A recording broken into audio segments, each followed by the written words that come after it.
সদ্য ঘোষিত CBSE দশম শ্ৰেণীৰ পৰীক্ষাৰ ফলাফলত বিশেষ সফলতা অৰ্জন কৰিছে জামুগুৰিহাটৰ হোম চাইল্ড ইংলিছ স্কুলে। বিদ্যালয়খনৰ পৰা এইবাৰ 100% শিক্ষাৰ্থী উত্তীৰ্ণ হোৱাই নহয়, 16 গৰাকী শিক্ষাৰ্থীয়ে 90%তকৈ অধিক নম্বৰ লাভ কৰিছে। ভাল লাগিছে আজি খুব আমাৰ বিদ্যালয়ৰ যি ৰিজাল্ট সেই দশমান শ্ৰেণীৰ ৰিজাল্টটো খুব সুন্দৰ যে টোটেল ষ্টুডেণ্ট আছিলে 59 ষ্টুডেণ্ট তাৰ ভিতৰত গোটেই কেইজনে পাছ কৰিছে 59 আৰু 95ৰ ওপৰত আছে 8জন ষ্টুডেণ্টে পাইছে 95ৰ ওপৰত।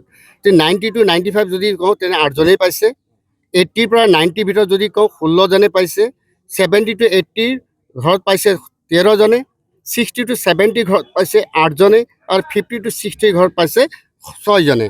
গতিকে মই এইটুকু কৈ বিৰাট ভাল লাগে যে ইংলিছত এইবাৰ 46 ষ্টুডেণ্টে লেটাৰ পাবলৈ সক্ষম হৈছে। হিন্দী তেনেকৈ 11জনে পাইছে, আমাৰ মাতৃভাষা অসমীয়াত পাইছে 15জন, 22জন আছিলে 15জন ছাত্ৰ ছাত্ৰী লেটাৰ পাবলৈ সক্ষম হৈছে। মেথছত তেনেকৈ 25জন ছাত্ৰ ছাত্ৰী লেটাৰ পাইছে, ছায়েন্সত 22জনে পাইছে, ছ'চিয়েল ছায়েন্সত 25জনে পাইছে আৰু ফ্ৰণ্ট অফিচত 56 ষ্টুডেণ্টে পাইছে।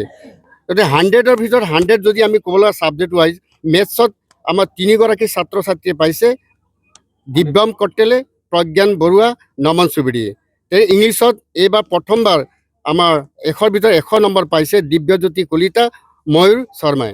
ঠিক তেনেকৈ ফ্ৰণ্ট অফিচত 100ৰ ভিতৰত 100 পাইছে 3গৰাকীয়ে, নন্দিতা গগৈ, দৃষ্টি স্নেহা গোস্বামী আৰু ময়ূৰ শৰ্মাই।